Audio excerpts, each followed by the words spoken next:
তো সর্বোচ্চ আলুর ক্ষেত হচ্ছে তোমার 3 মাসের হয়। তো 3 মাসের মধ্যে 1 মাস হয়েই গেল, আর মাত্র 2 মাস। এই 2 মাসের মধ্যেই দেখা যাচ্ছে কি আলুগুলো জমি থেকে উঠবে।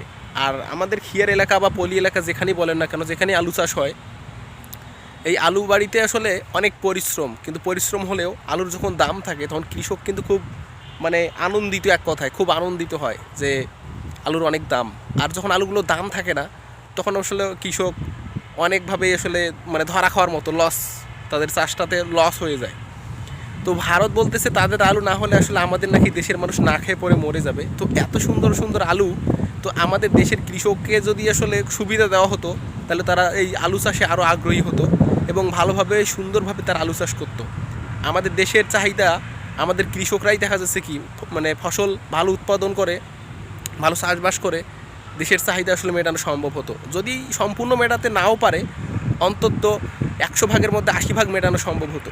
কিন্তু আসলে আমাদের কৃষকদের বিভিন্নভাবে অবহেলায় বিভিন্ন ধরনের কীটনাশক ঔষধ, বিভিন্ন ধরনের তোমার হচ্ছে সার, বিভিন্ন ধরনের সহযোগিতা, এগুলো সরকারের তরফ থেকে তেমনটা পায় না, যার জন্য কৃষক তাদের কাঙ্ক্ষিত আসলে মানে যে একটা ফসল উৎপাদন করে যে ফলাফলটা পাবে, রেজাল্ট যে পাবে, এটা আসলে পায় না। ম্যাক্সিমাম ক্ষেত্রে দেখা যাচ্ছে কি আমাদের দেশের কৃষকেরা ধীরে ধীরে চাষের প্রতি আগ্রহ হারিয়ে ফেলতেছে এই জন্য যে তারা বাহির থেকে পণ্য কিনে নিয়ে আসবে, যে কোনো মালামাল কিনে নিয়ে আসবে, অথচ আমাদের দেশের কৃষকেরা যেগুলো মানে উৎপাদন করবে, বাইরের পণ্য নিয়ে আসার ফলে আমাদের দেশের কৃষকেরা যা উৎপাদন করে এগুলোর দাম একটু কমে যায়। এই কমে যাওয়ার ফলে কৃষকেরা লস খায়, আর যার জন্য আসলে আমাদের দেশের কৃষকেরা আসলে ভালোভাবে ফসলটা উৎপাদন করতে পারে না। এটাই এক প্রকারের একটা সমস্যা।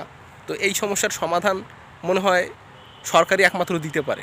তো যাই হোক, আমাদের দেশের কৃষকেরা ভালো কিছু করুক, ভালোভাবে চাষবাস করুক, আমাদের দেশের চাহিদা মিটে যাক, বাইরের দেশ থেকে যেন না আনা লাগে, এটাই আসলে আমার মন থেকে চাওয়া থাকবে। যেহেতু আমি কৃষক পরিবারের সন্তান, আমি নিজেও কৃষিকাজের সাথে যুক্ত, সেক্ষেত্রে আমার এতটুকুই আশা থাকবে যে কৃষক যেগুলা চাষবাস করবে সেগুলো যেন ন্যায্য মূল্য পায় এবং তাদেরকে যেন বিভিন্নভাবে সহযোগিতা করা হয়, যেমন কীটনাশক ঔষধ, সার, এগুলো দিয়ে একটু যদি দাম কম থাকে তাহলে ভালোভাবে তারা চাষবাস করতে পারবে।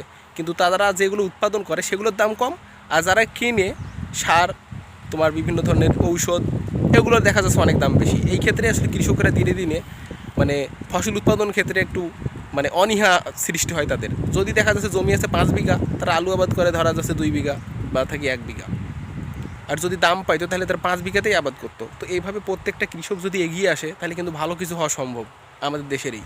কিসের ভারতের দাদারা আমাদেরকে বলে যে এরা আলু না খাইতে পাইলে মরি দেবে, এইটাও তাদের বলে, কারণ তাদের কাছ থেকেই যে আমাদের নিতে হয়, এই জন্য আসলে তারা এতটুকু বলার সাহস পায়। কিন্তু এখন তাদের সাথে আমাদের একটা দ্বন্দ্ব চলতেছে। তো এই দ্বন্দ্বটার কারণে আসলে আমি খুবই খুশি যে তাদের কাছ থেকে অন্য কিছু নিব না, তখন আমরা নিজেরাই নিজের দেশের চাহিদা পূরণ করার জন্য আমরা আসলে বিকল্প পথ খুঁজে পাবো।